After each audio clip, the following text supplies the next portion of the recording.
I do not expect a friend 100 years from now. The public taste, as history shows, is fickle and often unfair.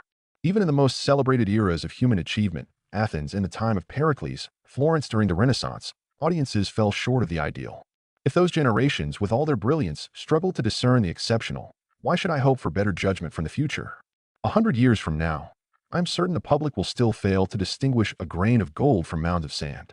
And yet, even if such an ideal audience were to exist, the pursuit of absolute beauty in art remains an impossible endeavor. My eye sees through the lens of today, rooted in Japan's sensibilities, and not those of some timeless or universal gaze. Why, then, should I believe in a beauty that transcends eras and places?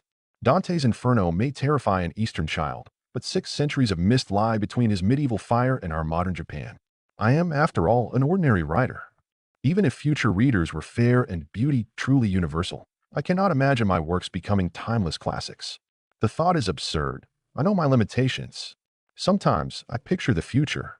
20, 50, 100 years from now, I see my books gathering dust in the forgotten corners of used bookstores.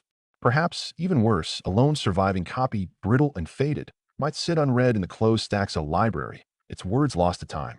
But I find myself imagining that, by some chance, someone might stumble upon one of my works. Perhaps they'll open it and read a short story, or even just a few lines. And against all odds, those words might offer them a fleeting glimpse of beauty, an image, a feeling, a vision they hadn't known before. I do not expect a friend 100 years later. I know that this hope conflicts with my understanding, that it borders on foolishness. I can already hear the wise dismissing me with laughter. And truthfully, no one scorns my naivety more than I do myself. Still, I cannot help but wonder.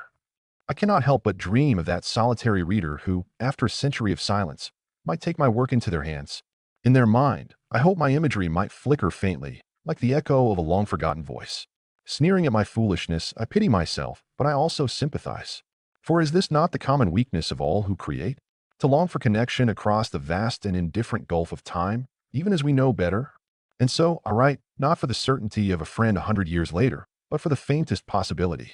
A fool's hope, perhaps, but hope all the same.